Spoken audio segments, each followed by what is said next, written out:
And welcome to the video. Welcome back to stream. We're back with Choice of Robots. We just finished Shadow of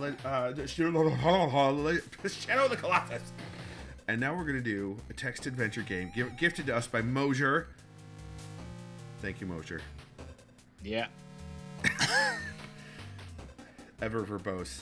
I'm sorry, everyone. But also I'm not. Okay. So, at many so it looks like this is choose your own adventure. So, I may ask chat. And that is why I wanted to do this. We may go ridiculous, but this is going to be a super interactive game. It's going to be fine. This is fine, you guys. Okay. So, Choice of Robots by Kevin Gold, PhD. The question is, where are you? My possible answers are in the court of the Egyptian god Anubis. Anubis. Answering for my sins, or I knew you were gonna do that. on a war-torn battlefield with a robotic Statue of Liberty. That's something. Or on a cliff in Ireland, watching the sunset with a robot companion. If only Nitoria were watching. She might be from downstairs, actually. On a utopian beach ruled by a godlike cloud of robots. I'm guessing that's sort of like a nanite cloud? Seems like. Sort of like a... Oh, no, wrong way. Sort of like a glow cloud, if you will. Illyrio loves Anubis, Master of Souls. That is clear. Let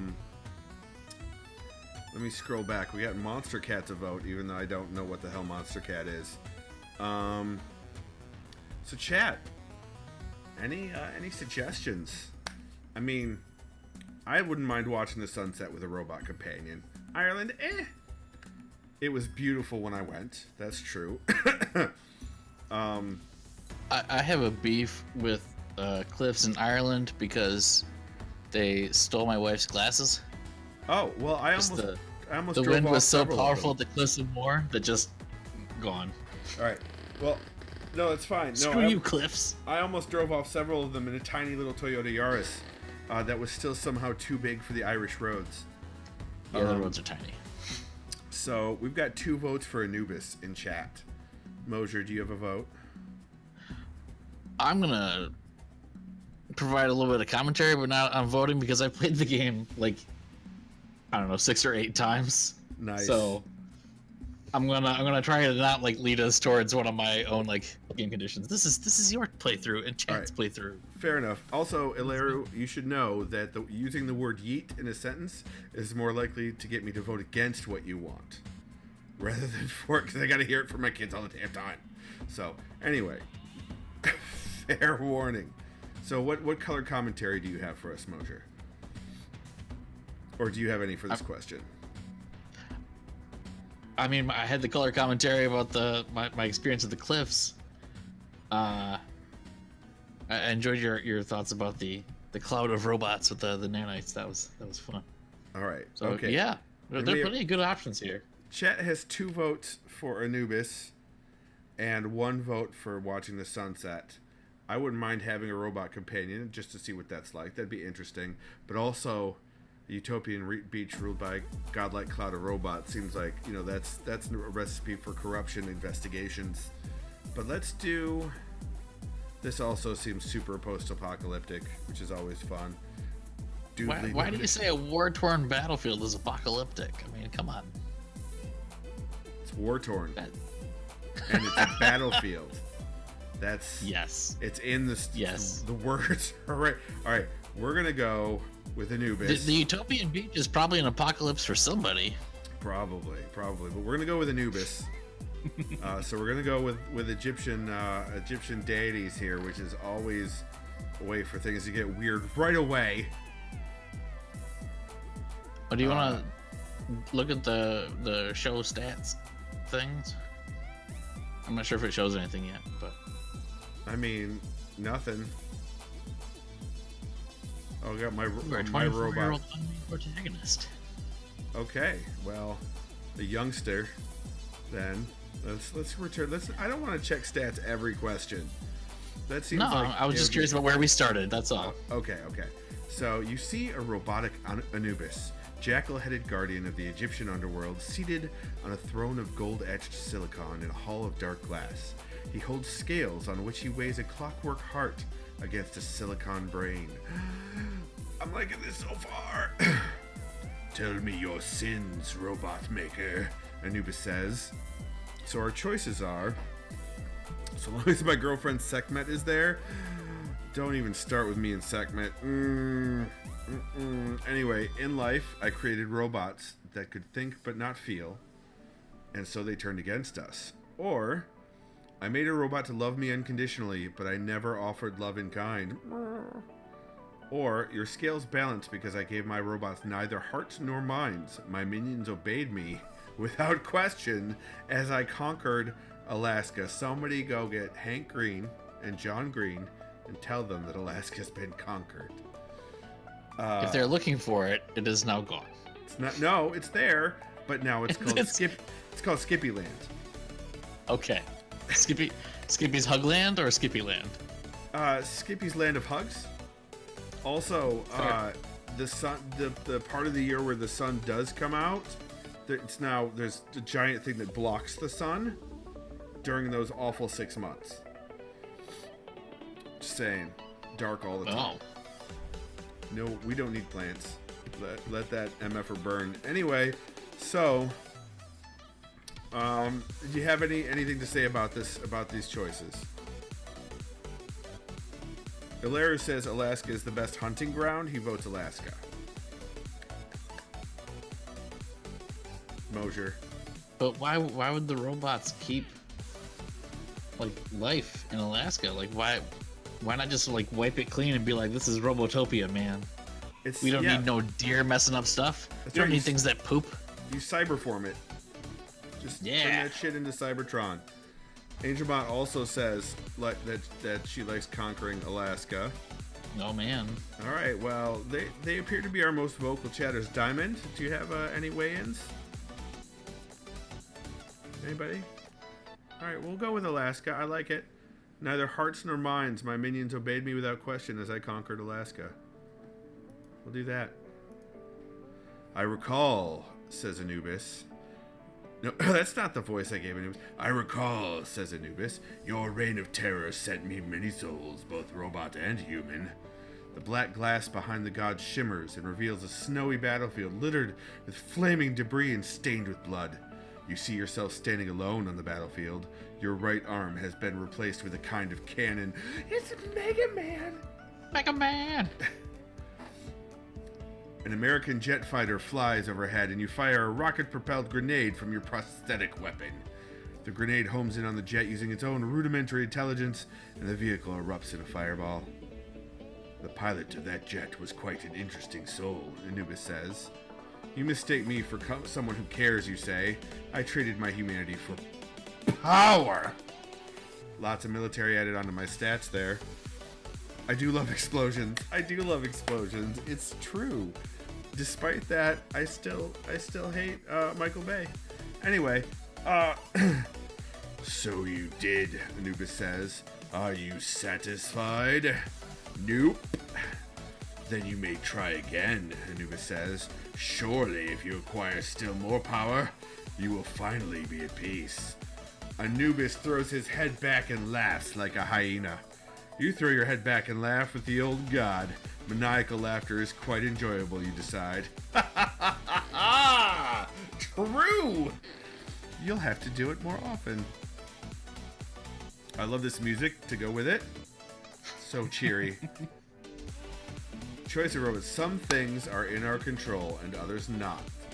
Epictetus? Is that somebody that we killed in Alaska? Epictetus? I'm not sure.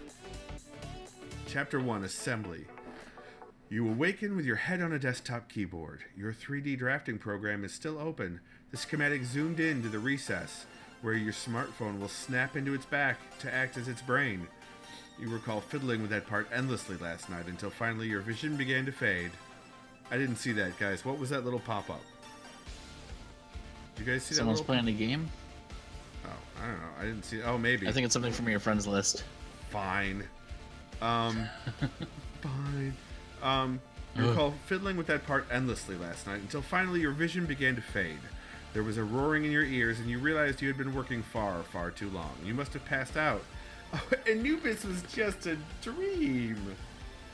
It's the fall of 2019. You're a 24-year-old graduate student in the PhD program in computer science at Stanford, California. And you're a guy. We'll be a guy. There's a Steam pop-up. Okay, Angel Mosier was right, and I hate it, but I'll live with it. Whose name is Alan, or Isaac, or Linus, or Linus with a blanket. Decker, Darwin. Here, I'll type it for you. Be right back, Diamond. All right. Does chat have suggestions? Oh, hell no. What's your first name? Skipford. Is that right? Yes. Next. Man, I loved Stanford. And your last name is... I'm sorry for you, man. Jehoshaphat. Jehoshaphat, you're sure? Yep, I'm sure. You look around your apartment. What does it look like? My BattleBots trophy is perched on a widescreen TV equipped with the latest video game consoles. Neatly labeled plastic shelving units sit on a 3D printer-equipped robot workbench. Ooh. Busts of famous philosophers sit next to my own attempts to sculpt them. No. I mean, I like the philosophers part, but not the sculpting part. Illyrio says that Stanford is hell. And I'm saying it was a ton of fun. Oh, my shelves display all of the strange little robotic creatures I've made over the years. Oh, yes. Oh, yes. I spent 3 weeks in a hospital there after a car wreck. Oh, yeah, that's not fun. That's not fun. That will color your perception of the place a bit, I think. Yeah. All right, here we go. You've always been fascinated with the idea of creating artificial life. You've got at least 20 such creations on your shelves. Their construction material is a timeline of your life. The earliest is made of toothpicks and glue. The latest, a spider robot you made out of your old smartphone when your plan gave you a new one.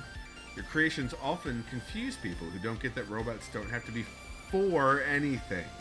When people pick up your three-legged wall-climbing robot that sings when it detects encrypted wireless packets, they ask, "What the heck is that for?" And you reply, "What's anything for? What are you for? Get out of my apartment, you ass." I mean, okay, maybe you don't say that, but you sometimes think it. Yeah, I do. I mean, it strikes you for a moment that this kind of thinking about how your life affects your robots is second nature to you, although others might find it peculiar. You've always been fascinated by how every little detail of your life, from the content of your dreams to the decor of your room, changes the inputs to the robot you create. Boosts their empathy or autonomy or grace or appeal to the military. Surely there are other things going on around you as a result of your decisions, but they don't immediately strike you in the same way. Oh, fourth wall, bye-bye. Breaking that fourth wall. Today, your robot is foremost on your mind because you're about to build its body. You pick up your laptop and head for the Stanford Machine Shop. Oh, good time for the song to change.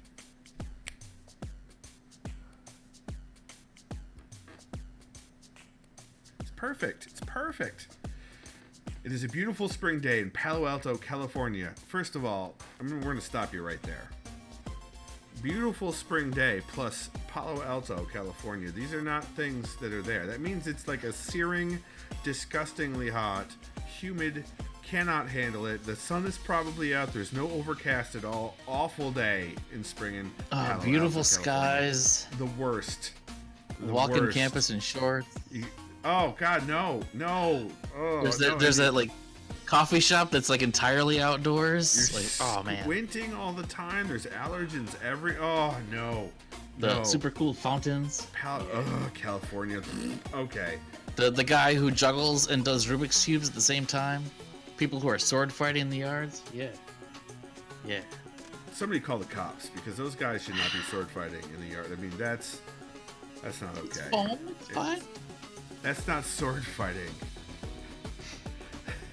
That's foam boffer. Fighting? That's boffer. Is that the term for it? Anyway, to continue and ignore Mosier. And your apartment is only a short walk from the machine shop. But the streets of Palo Alto are not designed for walking. You find yourself climbing around palm trees and balancing on narrow curbs as you do every day. You hear a low roar overhead. Glancing up, you see it's a flying car, a Nimbus.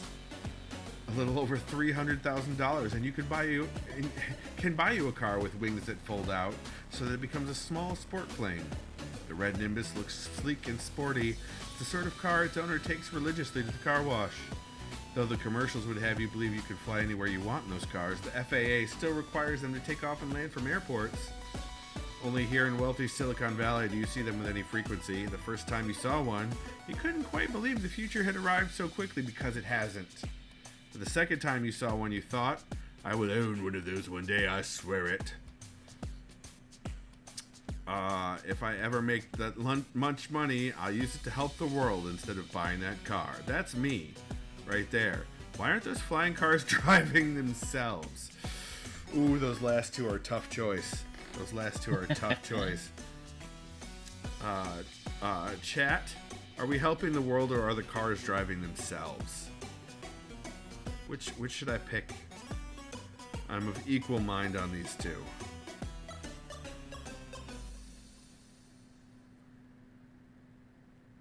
No, wait, chat. Chitty chat. I mean, I also like them both. Yeah. All right. Chad appears to be quiet. Oh, no, wait. Angel Mott says cars driving themselves, so we'll do that. Occasionally, you see a self-driving car on the roads of Palo Alto, but for some reason, they still haven't caught on quite as much as one would expect, despite having been around at least as long as the flying cars. You've decided it's because people just don't trust self-driving cars enough. It's important to make your robot seem trustworthy. Intelligence alone doesn't instill trust. Plus empathy. Where are we at for stats? Bam. Humanity is 81%. Fame who? Wealth broke. Oh no. Autonomy 2 buggy. Military 5 in beta. Empathy 2 buggy. And Grace 1 buggy. Okay, I see what's happening here. Return to the game. Tesla. I do want a Tesla. I'm not gonna lie. I do want a Tesla because I'm sick of gasoline. Anyway, the Stanford University fabrication shop smells like oil and burnt plastic. The room is dominated by large metal hand-cranked milling machines and lathes, dinosaurs of the 20th century, while the most used machines are the smaller 3D printers and computer-controlled water jet cutters that take a quarter of the space. The lights have the sterile fluorescence of an operating room with only a single tiny window near the ceiling to inform you that it is day. First of all, it shouldn't be fluorescence, it should be LED. Kevin Gold, PhD. Come on now. You start up a National Public Radio podcast on your laptop. NPR!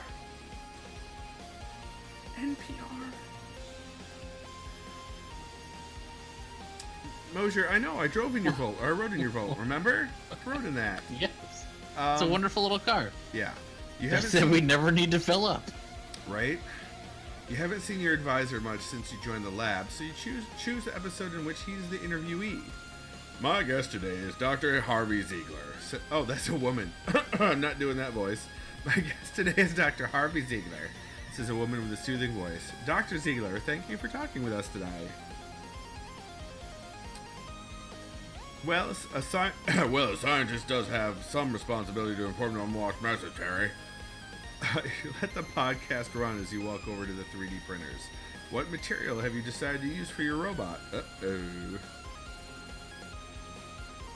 Tesla. Yes, I know Tesla, Ilaru. I want to drive a Tesla. Right now, a Model X is the only thing that'll hold my entire family, though. Plastic, it may break easily, but it's both lightweight and cheap. Metal, it is the most resistant to damage. Or wood, it is the most pleasing to the hand and eye. Oh, my goodness. Well, we're conquering Alaska in our dream. Cold steel, says Ilaru. Angelmont also says metal.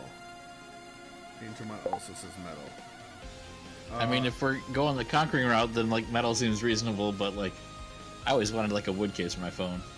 Never got around to it. Have never ever wanted a wood case for my phone. I've never wanted any of those wood headphones. I like wooden furniture a lot, but my devices I don't want to be wooden. So we're gonna go metal then, because obviously we're conquering. Wow. We're conquering. C plus military. You walk over to the computer-controlled water jet cutter, where a helpful pictogram shows the jet of abrasive-filled water slicing a hand in two.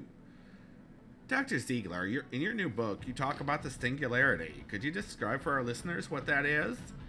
Terry, the singularity is the coming time when artificial intelligences will have figured out how to make themselves and us smarter.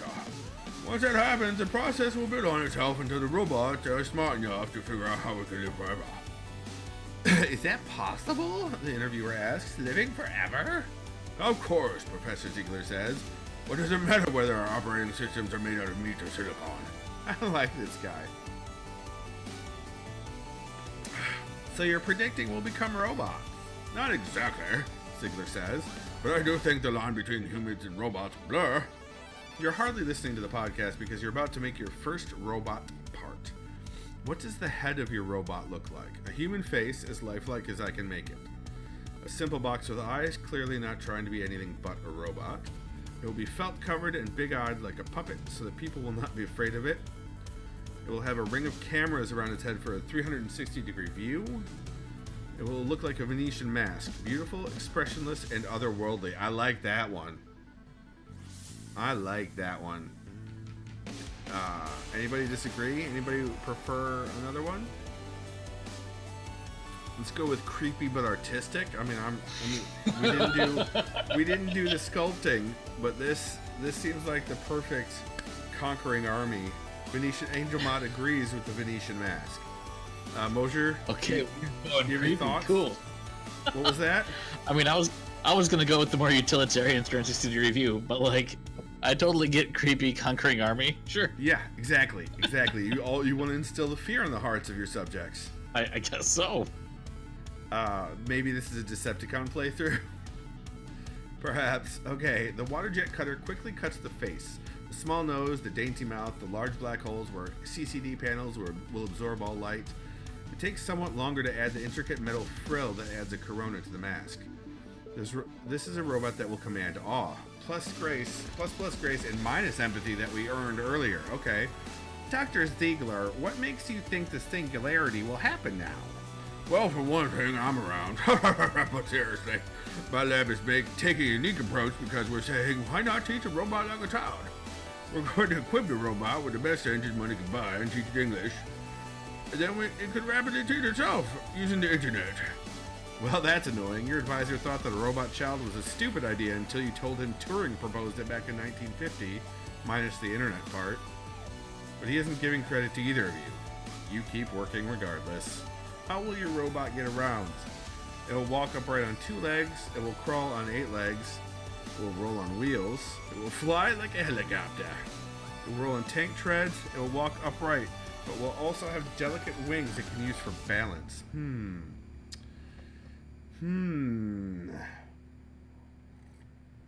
Also, Mosier, what do you think about my advisor voice? I think your advisor voice is wonderful. And I'm having flashbacks, so thanks for that. Did your advisor sound like that?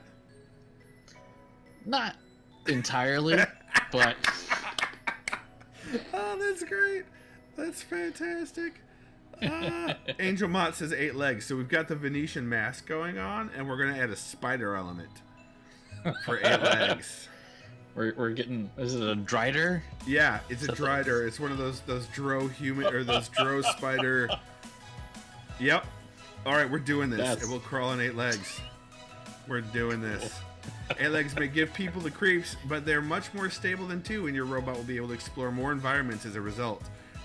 2++ military minus empathy. Oh my god. I'm going whole hog military. This is totally a Decepticon run. The water jet cutter cuts the legs one by one. What, Mosier? I mean, like I said, I did the story like 8 times because like each time you're like, I should probably do a run this way. And so yeah, Decepticon run A+. You use the basic hand cranked milling machines to drill holes in the head for screws, since water jet cutters aren't the best for threaded holes. And who is going to raise this robotic child? The interviewer asks. Who does all the grunt work in the research laboratory? Professor Ziegler says. The graduate students, of course. You find yourself wanting to reply to the podcast. It's not grunt work. Education is critical to the robot's development. Or, we also do all of the real science. Womp womp.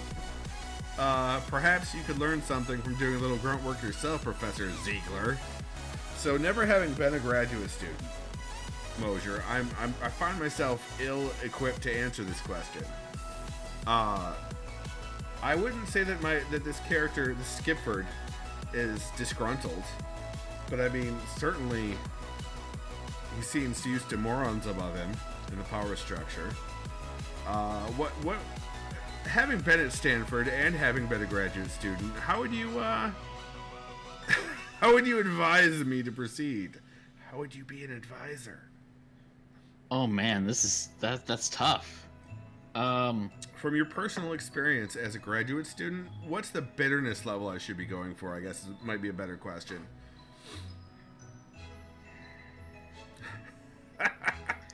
I mean, back when I was like in it, the bitterness was like very high. So Yeah? like, do your own grunt work was big. Yeah. All right, let's do that. Angelmon agrees with you and says Professor Yeah. Gruntwork.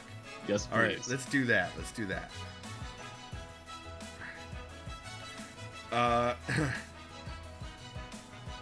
I doubt it, but I would join you if I had the time. says Professor Ziegler, who appears to have entered the machine shop behind you when you weren't looking. Perhaps it surprises you, but I do miss building robots myself instead of chasing after funding. Professor Ziegler is a heavyset man wearing a Hawaiian shirt and aviator sunglasses. Nailed the voice. Nailed the voice. He stalks over to your computer.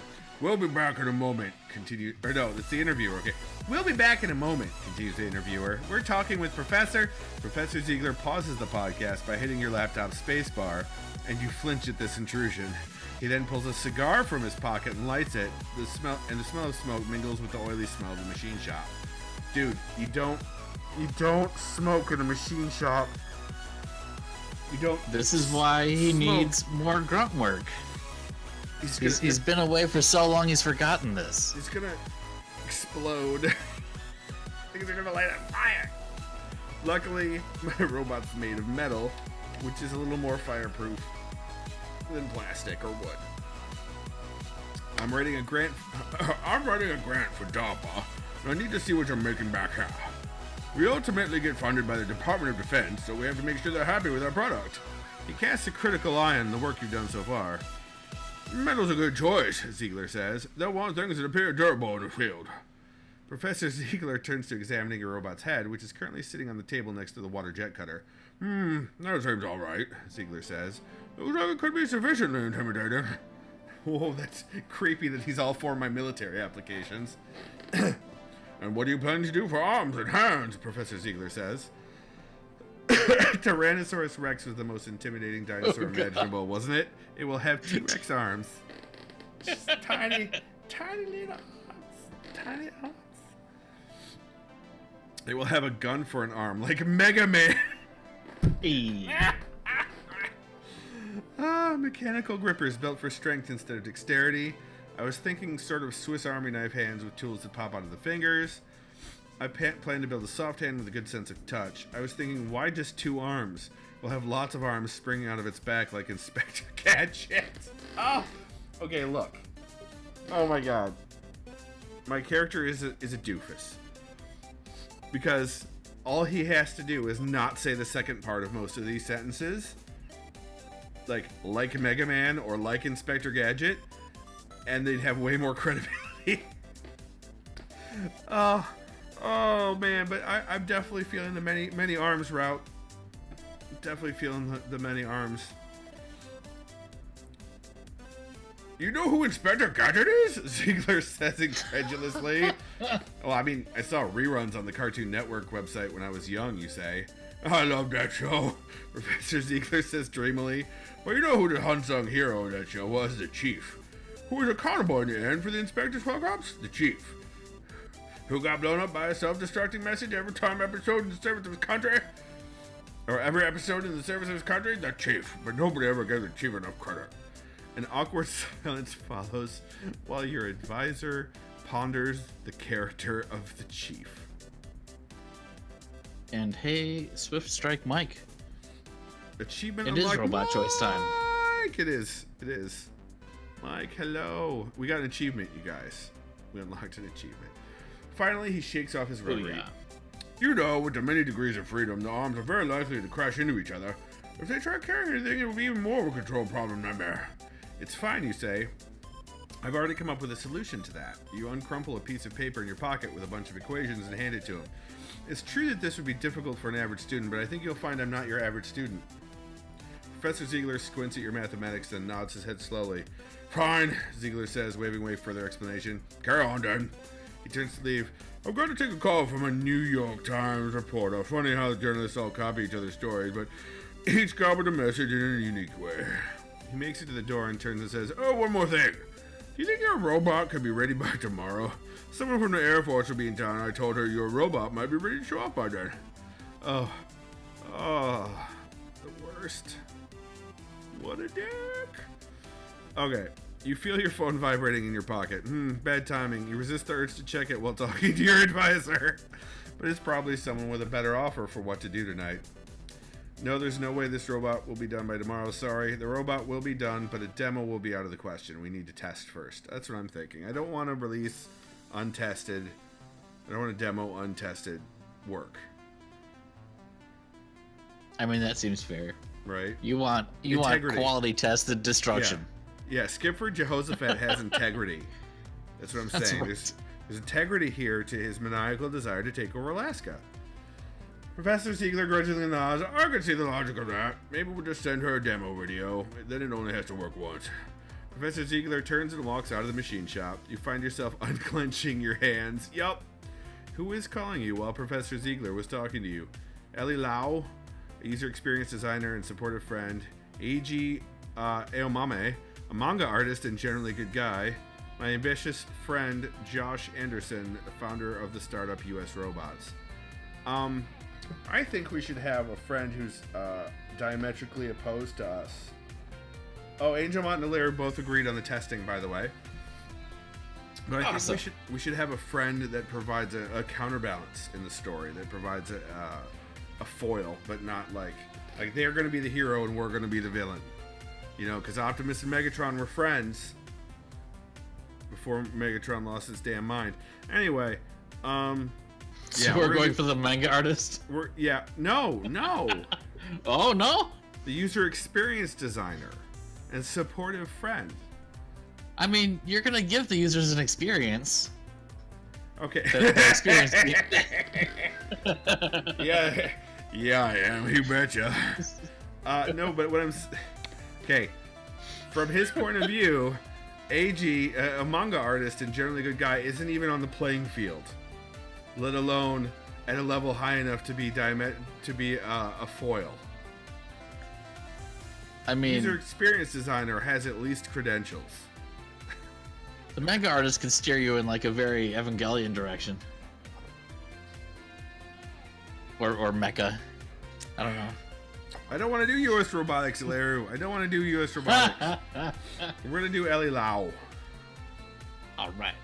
From the missed call, your phone is displaying Ellie's profile photo. It's a picture of Josh and Ellie from the freshman welcome week dance 7 years ago. Ellie is wearing a red Chinese dress with a gold trim, her long straight black hair falling down to the epaulettes. Oh, the epaulettes. Yeah, on the shoulders. The flash is too bright in the picture, making Ellie's pale skin look washed out. Josh is wearing his usual gray hoodie, not having bothered to dress up for the dance, and his arm is around Ellie. What's the story behind that picture? Let's see, I was in love with Josh's friend Ellie. I was in love with Josh. I'd agreed to be Josh's wing person at the dance, that's where he met Ellie. I was testing a music recognition algorithm when those two started bothering me. Clearly, this last choice seems to be the best. Humans were bothering me when I was trying to test a music recognition algorithm. I think this is the best. This is the best choice here. We're gonna go this route. You would actually come to the dance just to try out your music recognition algorithm in a congested social environment with poor acoustics. When those two, who were on some kind of date, you guess, came up and started bothering you. Ellie asked you some technical questions about your sensors, and Josh said that if you ever wanted to create a startup around your algorithm, you should contact him. You told him the algorithm was trivial, not really worth starting a business about. They both seem impressed with you despite your standoffish behavior, and you agreed to exchange contact information, then shooed away. Mosier, of course I'm a nerd. You can't just say that in my ears. You can just say that in this stream, Mosier. You were talking. I didn't want to interrupt. All right. They've both since tried to get you to come out of your shell a little more, but you like your shell. It gives you space in which to think. For example, thanks to your efforts that day, the robots you make are often able to pick up on subtle cues in the music of speech called prosody, even in noisy environments. You notice that Ellie also left you a text. Ellie wants you to meet for dinner at a jazz and sushi place in San Francisco, which is about an hour north of you. She also has tickets to a rendition of the musical Pippin, in which most of the characters are robots. Oh, sounds like a date. That's a little terrifying. You text back.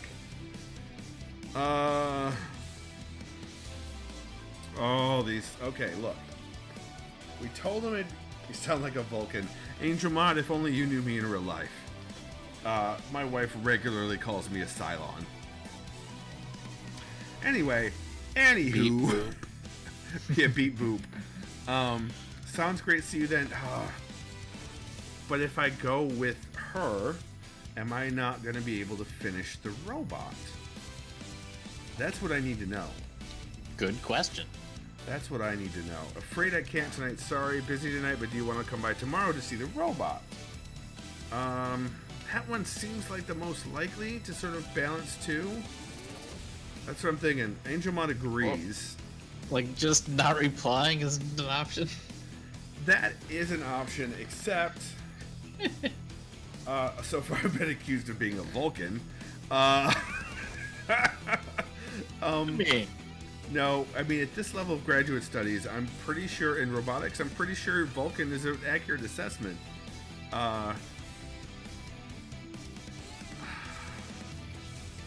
If I don't finish the robot, it would anger the advisor even more, which I'm fine with. Ilero also says busy tonight. All right, we'll do busy tonight, Yeah. but do you want to come by tomorrow Let's to see do the it. robot? Angel Mott, the character isn't that far off, depending on the day. But yeah, I think that they'd want to focus on building the robot. You're right, Angel Mott. The character would definitely, Skipper Jehoshaphat would definitely want to focus on finishing the robot, but still would want to at least touch base with Ellie. So that's what the do you want to come by tomorrow to see the robot would come in. Okay, sure is the response. This probably isn't Ellie's preferred way to see you, but you really want to work on your robot tonight. Spend the rest of the day drilling holes, polishing surfaces, cutting parts, and screwing things together. When you are done, your robot's body stands before you. A metal 8-legged robot with a masthead and Inspector Gadget arms. The whole thing is about 3 feet tall. Oh, that's not very imposing. It's a prototype. That's true. It's the first generation, the first iteration. That's now right. it only needs a name. What will you name your robot? We've got Pickle. That was good timing from the music. I like Curry, Pickle. Miku, Arachne, Gadget, Kill All. Ariel, Caliban, Famulus, Gardilu. I'd prefer to come up with my own robot name, something that will strike as it. I mean, clearly, I think this is the perfect name Skippy's for the Hug Bug? robot. No. Oh no. Okay. Wait, I'm not gonna hit OK yet. I'm gonna see if we got any better suggestions in chat. Ilaru wants Arachne. Angel Mott wants Proto. You could also just go with like Mike butts. wants Gardilu or come up with your own. Mosier's Menace. Larry really likes Arachne. I think we're gonna go with man. I mean, we have to incorporate Mosier into this somehow because he's the one that put this. I mean, Drider, Honel, hello Honel. We're playing the bad guy Honel. We'll do well, no, we'll do. Mosier's razor. That's what we'll do. You monster. Is Mosier's razor correct? Yes. Guys, bug Mosier to tell you sometime the story about his razor phone, and the story about how I got one later for free. Like 2 weeks later. Okay, alright. Now that Mosier's razor has a body, it might be time to treat Mosier's razor more like a person. With what pronouns will you refer to Mosier's razor? It is just fine. It's not human. I want a badass name Azazel. Larry, no, Azazel is demonic. We're not going. Demons are lesser creatures than these. Robots clearly could defeat demons.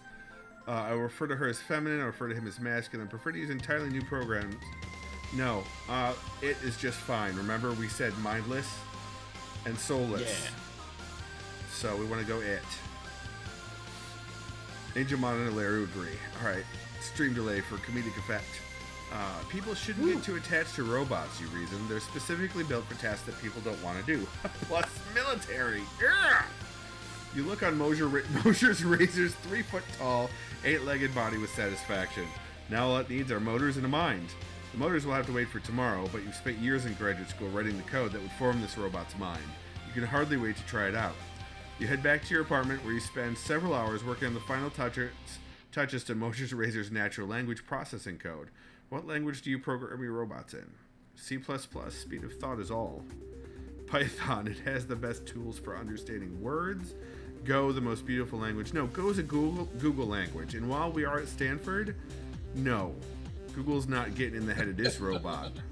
Java, everybody uses Java. Same. Oracle is not getting in the head of my robot. Java because it sounds like coffee. Mike, you make a point. You make an excellent point. But Java's owned by Oracle, and no. No. So, it's a triad. Robots beat demons, demons beat ninjas, and ninjas defeat robots. I'm not sure what crazy idea or what crap robots you think ninjas can beat robots. Whatever. We're gonna do C++, speed of thought is all. Because utilitarian, military, these are conquerors. Yeah. Like the game industry, which also still uses C++, you understand that speed is most important. All other concerns are secondary. Your code is full of asterisks, ampersands, tildes, parentheses, and arrows, like the blackboard of a hyperactive professor who has had too much to drink. Yeah! Perfect. That sounds like coffee. Oh yeah, right? Somewhere in this code is a memory leak or mismanaged pointer that will cause your robot to crash or possibly decide to take over the world. In the meantime, the code is quite fast. Must be robot ninjas. Oh no. With the code done, you then briefly add just enough motors to allow Mosier's razor to explore your room. It's a quick job. You'll do a more thorough one tomorrow. Your smartphone won't have much power for the motors right now anyway. Finally, you upload... Really? We're using the power from the smartphone as well? That's not good. It's a prototype. That is an awful way to... You just have the same power supply for the brain and the motors? No, that's awful. Skip for Jehoshaphat. We have to have words. Finally, you upload the code to your smartphone and plug it into Mosier's razor's back. You touch the icon labeled Mosier's razor and a big red button fills the screen. Your finger hovers over the button. You probably want the first word Mosier's razor learns to be significant somehow. What is the first thing Mosier's razor will see when you power it on?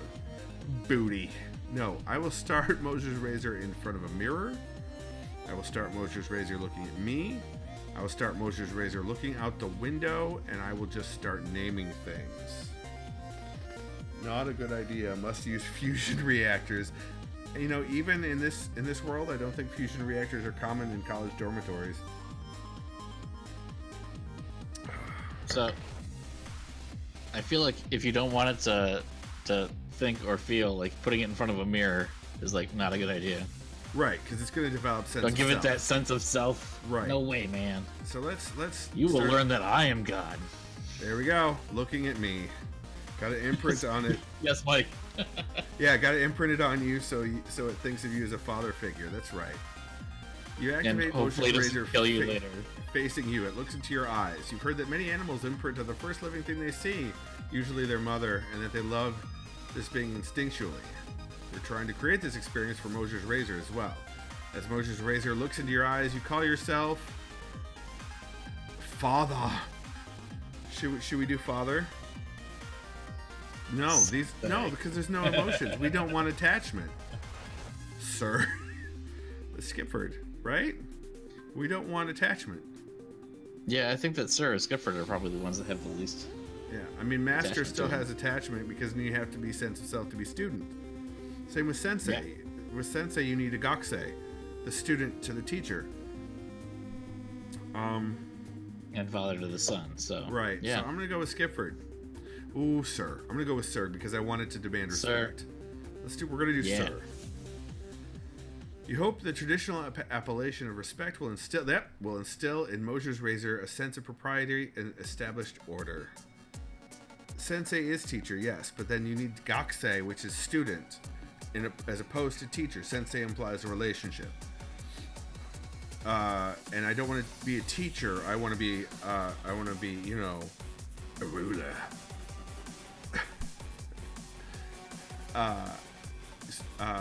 Sir, you say. Sir, Moser's Razor repeats. You then pick Moser's Razor up and put it down in the center of the room to allow it to explore at will. But at first, it simply seems overwhelmed by the possibilities. You decide to call this state confusion. I then give Moser's Razor a reassuringly straightforward order. Curiosity. Allow Moser's Razor to choose where to go. Loneliness. I stand farther away to make the point. No, confusion.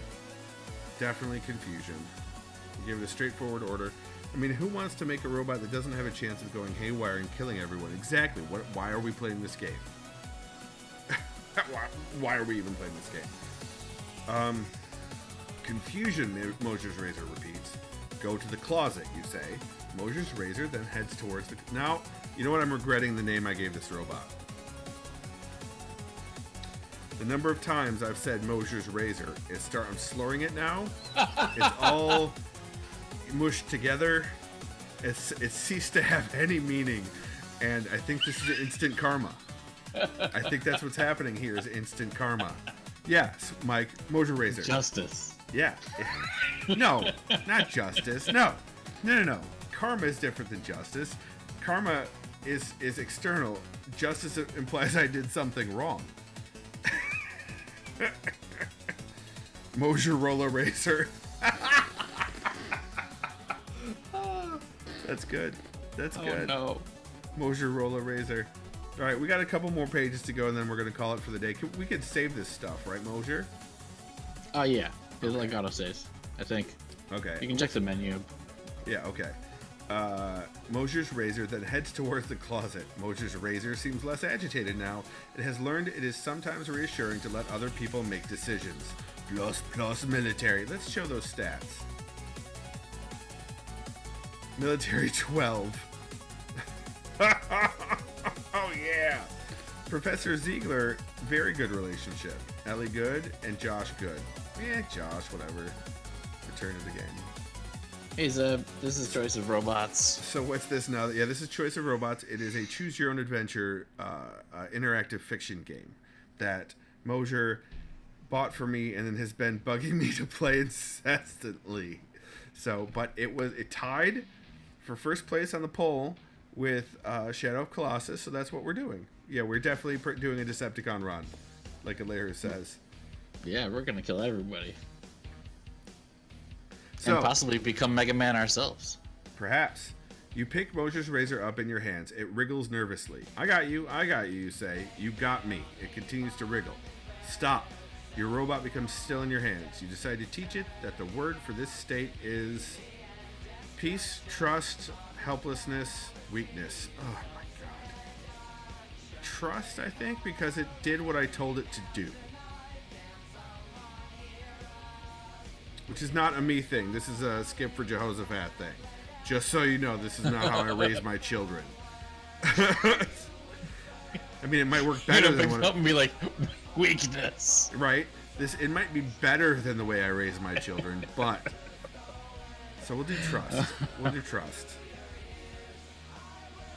Ilaris' weakness. because it was nervous. It was weak. Trust doesn't seem dangerous. That's true. Zeb, reading this page, what do you think? You got any opinions? Mosier, any opinions? I feel like trust and weakness are probably the most interesting. Like weakness, Yeah. Might give it more of that like metacognition that I like to avoid. Right. Huh. I don't know.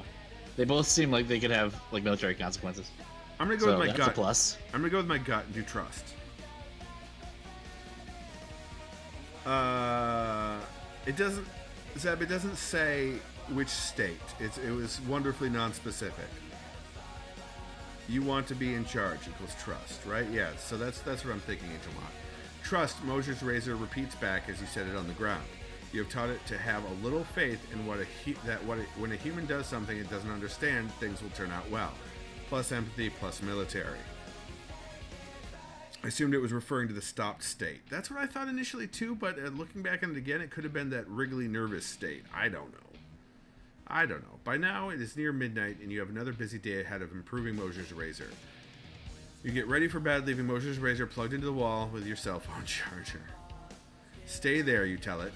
Mosier's razor obediently stays very still, so still that, while you are drifting off to sleep, you glance down at Mosier's razor just to make sure the code didn't crash. But it is still there, looking up at you adoringly, and you think it will probably remain like that all night. Chapter 2, Machine Learning. This is where we will stop at the beginning of Chapter 2. Oh, I can make the text bigger? There we go. Maybe one more time. Perfect. Return to the game. That's much better. Although there's a little scrolling happening. So let's make the text bigger or smaller. Make the text a little bit smaller. There we go. That's perfect. Okay.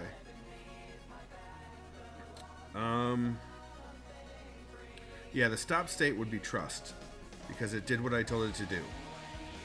And that seemed, the results seem to have backed that up. So what we're gonna do here then, I'm gonna guess that it's saved the spot. So, guys, Did you see the question that's coming up real quick? what we'll use for a power source? Oh, See? yeah. Yep. Are you happier now? I'm happier now. I'm glad that You know we're heading in a good direction. Iterative improvement is a wonderful thing. It's a wonderful thing. So let's go back to the menu. We're gonna leave it here.